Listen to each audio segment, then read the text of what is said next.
Tinggal duduk. Iya. Aduh, enggak, aku kiri lagi. Ya, aku ngadep mana nih, Kak? Bebas dulu aja. Berarti ngadep sini boleh ya?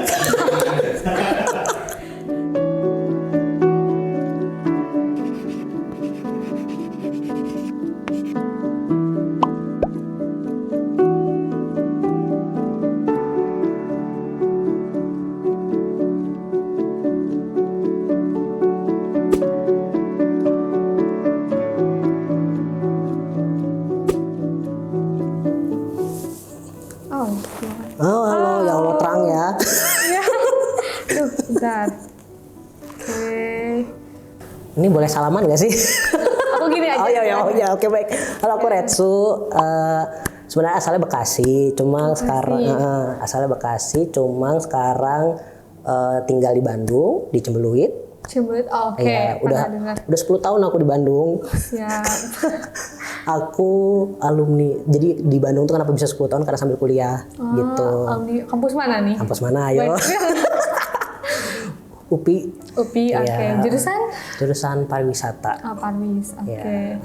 Oke, halo, nama aku Khailan Dul Tahira, bisa dipanggil Kai juga, aku lebih suka dipanggil Kai. Aku umur 17 tahun kebetulan, bulan kemarin aku 17 tahun. Terus aku sekolah di SMA Negeri 1 Batu Jajar, aku tinggal di daerah sekitaran Semarang 1 Batu Jajar sih, daerah Batu Jajar, KBB, Kabupaten Bandung Barat. Oke, baik. Iya, gitu. Ini siapa nih? Mau Karet dulu deh. apa mau sweet aja? Boleh ya? Oke, gitu. Mau gunting batu kertas apa gini nih? Gunting batu kertas. Oke, baiklah. Oke, berarti siapa nih? Kalau menang siapa nih? Oke, dulu aja. Aku dulu ya. Kalau aku pernah sih, ini kebetulan lagi booming banget di sekolah aku. Jadi ada temen beda kelas aku, dia kayak memiliki ekspresi gender yang kadang orang-orang tuh pro kontra banget gitu loh. Okay. Nah, terus ada juga sempat terjadi kasus di sekolahku, dia tuh sempat dibully karena dia tuh kan cowok, cuman dia lebih ke cewek gitu. Terus dia bilang kan ke teman-temannya tuh ya yang ngebulinya dia tuh, ini gue gitu kan. Tapi si teman ininya tuh malah ngelunjak, itu dia foto dia diam-diam, tapi si cowoknya tuh ngadep ke belakang. Terus dia sempat post di story Instagram, dan ini benar-benar rame banget bulan kemarin dan hampir mau diurus di sekolah aku. Cuman karena ada beberapa guru juga, kita lihat dulu perkembangannya sampai sejauh ini kayak gimana, dan sekarang belum tahu nih kayak gimana. Kalau dari aku sendiri sama dia fine-fine aja, karena dia juga nggak ngapa-ngapain aku juga, begitu pula sebaliknya. Kadang kita juga suka ngomong sedikit kayak karena kebetulan dia tuh teman SMP aku, jadi aku jadi aku kenal dia gara-gara teman SMP aku gitu sih. Aku baik-baik aja. Kalau Karetsu nih? Pernah, bagaimana respon? Pernah, tentu saja pernah, bahkan aku sendiri pun iya, salah satunya. Cuma kalau aku waktu dulu tuh, karena dulu kan, lupa, aku seorang transgender ya. Oke. Aku transgender laki-laki gitu. Jadi walaupun aku kuliah di pariwisata, kan tahu ya pariwisata kan pakai seragam ya. Gitu, di situ ada ya gitulah ya. Tapi untungnya di UPI seragamnya pakai celana, nggak kayak NHI gitu, nggak kayak tetangga gitu. Jadi aman, walaupun aman juga tetap pakai heels gitu. Tetap ada grooming perempuannya. Jadi kalau aku dulu yang kontras banget sih waktu SMP ya gitu. Dulu kan waktu SMP aku rambutnya masih panjang. Masih panjang, dan aku kan dulu sekolah di Bali. Kalau di Bali itu kan kalau di Bali itu perempuan tuh harus dikuncir kalau rambutnya panjang gitu. Kalau rambutnya pendek di atas bahu ya udah nggak usah dikuncir gitu. Tapi intinya kalau rambutnya panjang dia harus kuncir dan dikepang misalnya gitu, dan pakai pita gitu. Nah ini waktu itu SMP itu ada kawan yang ya dia di sosial dikategorikan sebagai perempuan ya gitu, dikategorikan sebagai perempuan tapi ekspresi gendernya maskulin gitu. Jadi rambutnya cepak segala macam gitu kan. Cuma kalau di di Hindu itu kan, di Bali itu kan ini ya, dia punya kalender sendiri kan, beda sama kita kan. Karena kan dia sebenarnya hari rayanya banyak banget gitu. Nah kalau misalnya lagi ada Saraswati atau apa namanya Purnama segala macam, kita tuh di sekolah apa namanya yang agama Hindu khususnya itu dia pakai kebaya yang perempuan. Yang putih bukan? Iya pokoknya pakai kebaya. Kebayanya warnanya macam-macam kan mereka gitu. Pokoknya pakai kebaya gitu. Kalau yang non Hindu mah bebas, tetap pakai baju sekolah gitu. Nah karena aku non Hindu gitu, seneng kan aku nggak perlu pakai kebaya gitu kan. Gimana? Nah kebetulan dia karena maskulin banget kan, terus dia pakai kebaya karena dia Hindu. Jadi kadang suka aku ledek gitu kan, gitu kan, gitu apa, taubat aku suka gituin kan, ledek-ledek. Padahal gue sendiri juga sama kayak gitu.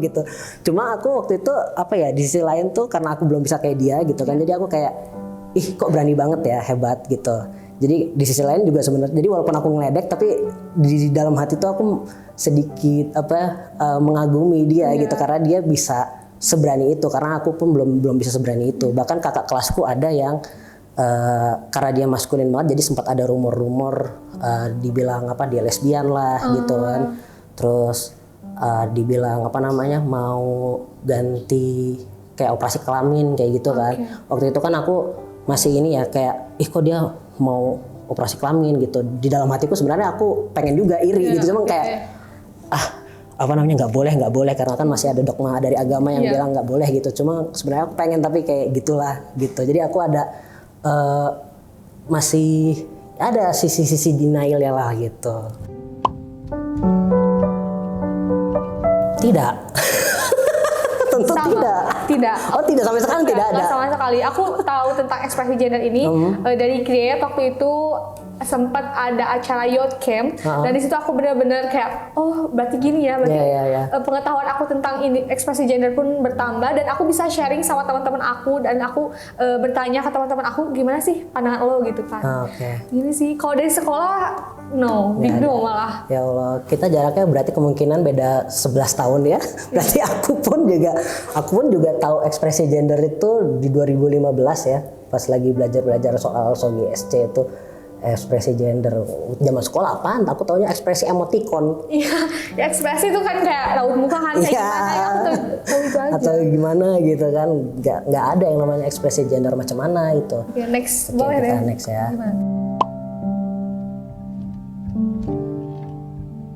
Aku aja langsung kali ya. Boleh. Tadi sebenarnya kalau dibilang, tadi yang dari pertama itu dibilang dirundung, ya bisa ya karena kan gosip-gosip ya itu ya. Dan aku kan waktu itu juga dulu kan waktu zaman aku sekolah itu ekspresi genderku kan belum begitu kelihatan gitu, nggak kayak kawanku yang udah seberani itu ya gitu, gosip-gosipnya seperti itu gitu kan. Tapi kalau aku sendiri aku kan mulai seberani ini kan pas umur 20-an, pokoknya pas umur 20-an itu. Jadi aku tuh ada masa di mana aku sempat berusaha menjadi perempuan dulu gitu. Masih berusaha jadi perempuan karena aku nggak mau dibilang kamu nggak ada usaha gitu. Jadi aku benar-benar berusaha jadi perempuan gitu, termasuk pakai jilbab gitu. Aku juga pernah pakai jilbab gitu kan. Terus karena kondisinya apa namanya akunya udah stres banget ya, maksudnya karena aku tuh setiap pakai jilbab tuh aku ngerasa kayak lagi nyamar gitu. Bukan nggak jadi diri sendiri gitu. Apalagi waktu itu kan aku ini ya apa namanya ikut komunitas bisnis gitu ya, jadi aku suka sebenarnya nggak komunitas bisnis sih, kayak MLM gitu. Jadi aku ngeprospek orang, aku nawarin gitu kan ini bisnis puluhan juta gitu. Kayaknya aku pernah ikut. Oke, intinya gitu kan, aku nawarin bisnis gitu, tapi aku pakai jilbab. Aku ngerasa kayak ini bisnisnya bener loh, real, tapi karena aku nggak jadi diriku sendiri, aku kesannya kayak nipu. Aneh banget gitu, pokoknya aku ngerasa kayak nggak bebas lah gitu, sampai akhirnya di titik dimana aku kayak udah stres banget. Akhirnya aku lepas itu jilbab, aku ngerokok segala macem. Terus temanku yang kebetulan di yang bisnis itu tuh banyak kan ukti-ukti gitu kan. Di situ juga aku banyak belajar banget agama sama mereka kan sebenarnya gitu, ngerti sholat duha segala macem gitu kan. Sebenarnya ada positifnya sih, cuma kayak gitu karena pas pakai jilbab juga kan mereka yang memaksa aku gitu kan. Terus pas mereka ngeliat aku lepas jilbab, pokoknya salah satu orang tuh bilang gini apa namanya, teteh iya gitu, teteh jangan apa kalau pakai jilbab tuh yang bener gitu, jangan lepas pakai udah kayak lah ya, jangan lepas pakai nanti aku lepas copot jangan lepas pakai gitu. Terus aku dibilang mempermainkan agama gitu. Itu pas dibilang mempermainkan agama itu bikin aku ini banget sih apa namanya, down. iya. kesel, marah gitu. Mau marah nggak bisa, mau sedih juga gimana gitu. Karena aku kayak pengen, anjir lu nggak tahu rasanya jadi gue kayak gimana gitu. Gue pengen ngomong gitu, lu nggak tahu gue usahanya kayak gimana coy gitu. Terus lu main ngejudge aja gue dibilang mempermainkan agama, itu kayak anjing gitu. pengen emosi gitu. Tapi kayak aduh aku nggak bisa apa. Jadi cuma diem, mau nangis nggak bisa, mau marah nggak bisa. Jadi aku banyak diemnya sampai ada kawan yang ngerespon gini, udah jadi dirimu sendiri aja, jadi diri sendiri aja, nggak usah didengerin gitu. Langsung pas dia ngomong gitu aku langsung kayak, oh iya ya, jadi diri sendiri aja. Langsung kayak bodo amat lah mereka mau ngomong apa gitu. Karena aku langsung, aku jadi diriku sendiri aja. Jadi semenjak itu mulai percaya diri. Iya, walaupun aku masih tetap mencari jati diriku ya, maksudnya walaupun aku lepas hijab, aku masih berusaha masih berpikir kayak, oh mungkin aku perempuan yang nggak pakai jilbab gitu. Jadi aku masih berusaha lagi, maksain lagi gitu untuk jadi perempuan. Kayak gitu sih. Nah, kalau dirimu gimana? Kalau ini aku nyambung banget ya sama pertanyaannya, sama yang tadi jawaban aku. Itu teman aku yang cowok. Jadi aku kalau ditanya action aku sama respon aku sempat pengen nanya-nanya ke dia. Aku pengen bikin riset gitu dari dia, pengen tahu jawaban dia kenapa. Karena aku jujur kasihan banget semenjak aku naik SMA nih, mungkin karena pikiran akunya juga berubah. Aku pengen ngerangkul orang-orang yang di sekeliling aku untuk lebih dihargai. Kadang kayak dibully, terdiskriminasi, itu kayak bikin aku sakit hati gitu. Karena aku pun SD pernah merasakannya gitu. Terus aku kayak pengen nanya-nanya ke dia, sebenarnya apa sih yang pengen kamu ungkapkan ke orang-orang yang melakukan hal yang kamu tidak sukai gitu. Karena jujur pas saat itu tuh dia jadi jarang banget gaulnya sama cowok. Terus dia kan kalau di sekolah aku tuh hari Jumat ada namanya senam. Jadi setiap Jumat kita senam terlebih dahulu sebelum masuk kelas, dan dia tuh baris di barisan perempuan.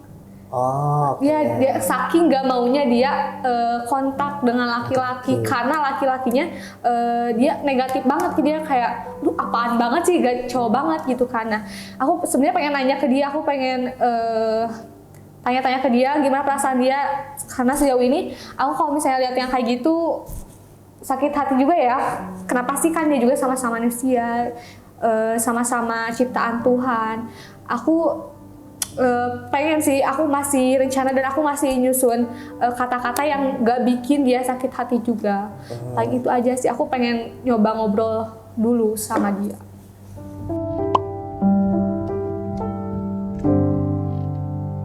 Aku dulu gak sih? Ya, aku kan masih sekolah. Oh iya bener, aku lupa. Merasa masih sekolah. Kalau menurut aku ya, karena yang ditanya menurut aku pengen ruang BK atau bimbingan konseling tuh menyediakan suatu ruang bagi orang-orang yang kayak gini. Karena apa? Karena meskipun kelihatannya tidak mengganggu pembelajaran, tapi karena sehubung aku waktu sama dia tuh satu kontak ya di WhatsApp, dia tuh kayak ngeluh mulu gitu kan, kayak ih kenapa banget sih sekolah ini tuh kayak gini gitu. Terus kenapa sih harus aku gitu, kenapa nggak yang lain gitu. Jadi aku harapnya sekolah pun bisa memberikan perlindungan dan menghargai apa keputusan yang diambil oleh si orang tersebut gitu sih. Sama pengen juga buat teman-teman yang lainnya agar tidak melakukan hal-hal yang bikin dia tuh sifatnya sakit hati lah ataupun lain sebagainya. Kalau dari aku gitu sih. Kalau aku gimana ya? Sebenarnya kalau menurutku sih edukasi kayak gini tuh harusnya diberikan dari ini ya, dari zaman kita masih TK ya, PAUD sebenarnya. Sejak dini ya. Sama ya karena kampusku adalah kampus pendidikan, walaupun aku nondik ya, tapi maksudku mereka-mereka juga yang para calon guru ini juga harus diberikan gitu. Maksudnya edukasi bahwa manusia itu memiliki ekspresi yang sangat beragam gitu. Bahkan termasuk mainan sendiri kan. Kita kan kayak misalnya waktu kecil kan udah ketika waktu maksudnya gini loh, waktu pas kita udah ditentuin gendernya gitu kan sama dokter, oh ternyata anak ibu laki-laki atau perempuan dalam kandungan tuh kan, terus orang tua kita kan udah nyiapin tuh kalau laki-laki warna biru ya kan, kalau perempuan pink, udah disediain tuh semua kan gitu. Terus mainan juga udah diatur kan, anak laki harus main bola gitu, perempuan boneka udah diatur gitu kan, padahal sebenarnya mainan kan nggak ada gendernya ya gitu. Ketika perempuan main bola pun nggak ada masalah sebenarnya itu. Dia akan tetap jadi perempuan dan tidak kehilangan keperempuanan ya gitu kan. Termasuk yang laki-laki ketika dia main masak-masakan pun juga tidak kehilangan kelaki-lakiannya. Bahkan chef-chef terkenal pun juga laki-laki gitu kan. Gitu. Jadi apa ya? Harus diajarkan sejak dini ya, dan aku juga sangat berharap calon-calon guru gitu kan, calon-calon pendidik itu juga nggak sesaklek gitu ya, maksudnya karena mereka sudah paham bahwa oh tidak ada masalah ketika misalnya ada laki-laki yang suka make up, atau oh nggak masalah ketika ada perempuan yang suka bela diri misalnya gitu, lebih apa namanya hal-hal yang berbau maskulin gitu kan, maksudnya itu apa namanya tidak akan menjerumuskan hal yang gimana sih intinya gitu loh, maksudnya lu nggak usah takut, intinya itu loh, nggak usah takut apa namanya akan jadi yang berbeda, bahwa maksudnya manusia pun emang sengaja diciptakan Tuhan berbeda-beda, intinya sih itu sih. Jadi kalau menurutku sih harusnya dari sejak dini sama calon-calon guru ini nih yang dari sama edukasi. Iya.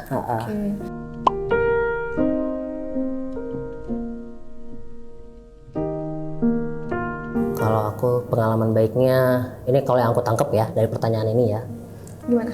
Yang kalau aku tangkap itu, apalagi medsos, mungkin ini ya, ingat kasus yang sembako sampah waktu 2020. Iya. Itu menurutku itu salah satu pengalaman baik sih, karena itu kan sembako sampah kan yang korbannya adalah teman-teman transpuan kan. Cuma aku pikir waktu pas ada kejadian itu tuh, aku kira masyarakat itu akan mendukung si pelaku gitu terhadap tindakannya gitu kan gitu, tapi ternyata justru sebaliknya gitu. Jadi respon masyarakat gitu yang menghardik pelaku dan banyak banget mendukung teman-teman transpuan gitu, terutama dari pihak kepolisian juga pronounce-nya juga bener gitu kan, manggil mereka mbak segala macem gitu. Aku kayak wow gitu, kayak wah nggak nyangka ya gitu. Maksudnya itu di luar ekspektasiku banget gitu, karena aku sudah berekspektasi bahwa gitu kayak paling kita ini juga yang disalahin, kayak ya itu kan selalu siapa tahu udah tahu COVID malah keluar, aku kira bakal begitu, tapi ternyata justru banyak yang mendukung gitu. Jadi itu yang yang ini sih di luar ekspektasiku lah, bahwa ternyata banyak orang baik gitu menurutku sih. Kalau dari yang aku tangkap juga dari pertanyaan ini, aku sempat pas SMP, karena di SMP aku bertemu dengan orang yang berbeda, dengan orang yang memiliki ekspresi gender yang berbeda, dan di SMP dan di SMA pula aku bertemu dengan orang itu, namun berbeda orang. Nah kalau di SMP tuh meskipun dia memiliki ekspresi gender yang berbeda dengan yang lain, tapi dia tuh masih banyak teman laki-laki yang mau berteman dengan dia. Kalau di SMA aku lihat kayak lo gitu enggak gitu, benar-benar enggak ada.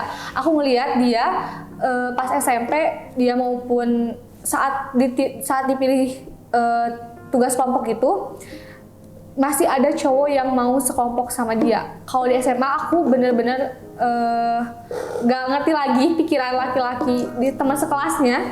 Dia nggak ditemenin sama dia, nggak diajak kalau misalnya dia kerja kelompok. Sampai KM-nya tuh kan kebetulan KM-nya tuh ketua OSIS, sampai dia marah-marah ke temen cowoknya, tapi ya tahulah kalau misalnya udah nggak suka ya enggak gitu. Makanya kalau lihat temen aku yang beda kelas itu, yang teman cowoknya ya cuman KM-nya aja. Kalau yang pengalaman baik ya itu di SMP, dia cowok tapi dia masih punya teman yang banyak mau rangkul dia. Itu sih kalau pengalaman baik aku.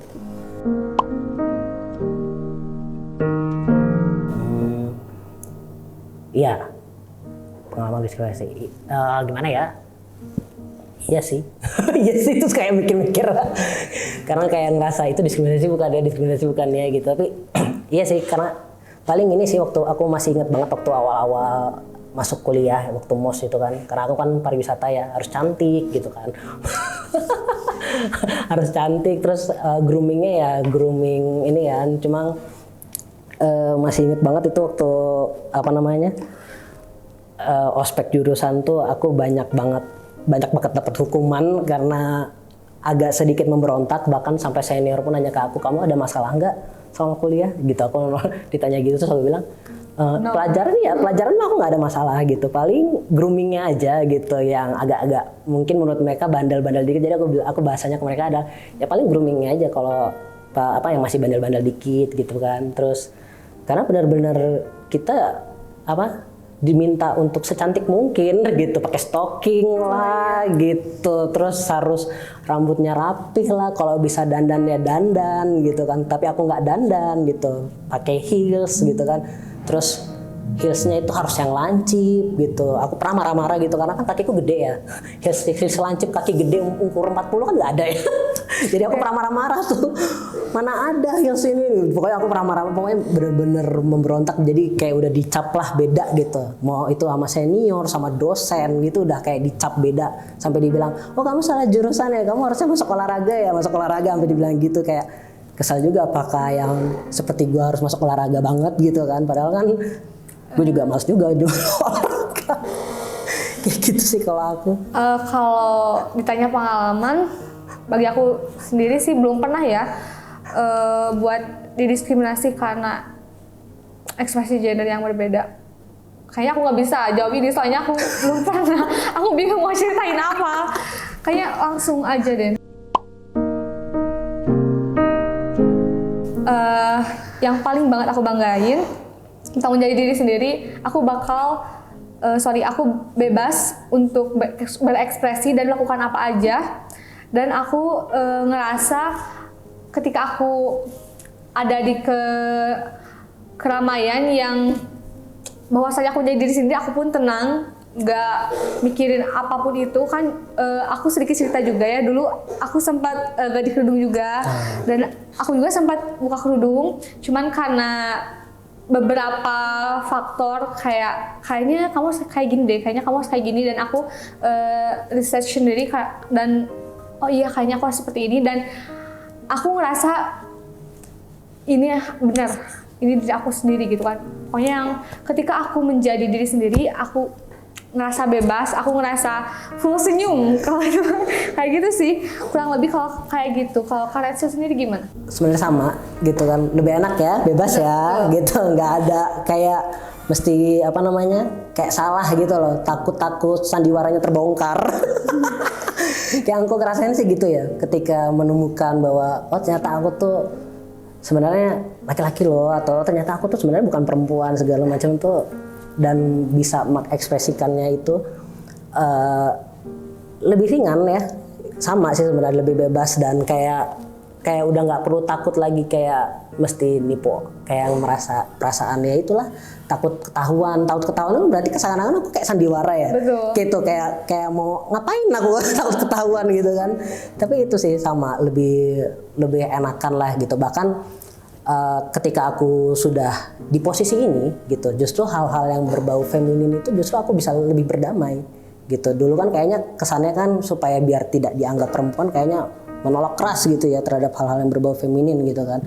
Gitu. Cuma sekarang ketika aku sudah berdamai dengan itu semua gitu kan, sudah bisa di titikku yang saat ini, justru aku malah hal-hal yang berbau feminin itu menurutku udah hal yang biasa gitu. Kayak ya it's okay gitu, bahwa laki-laki pun ya boleh gitu menjadi cantik. Iya sih.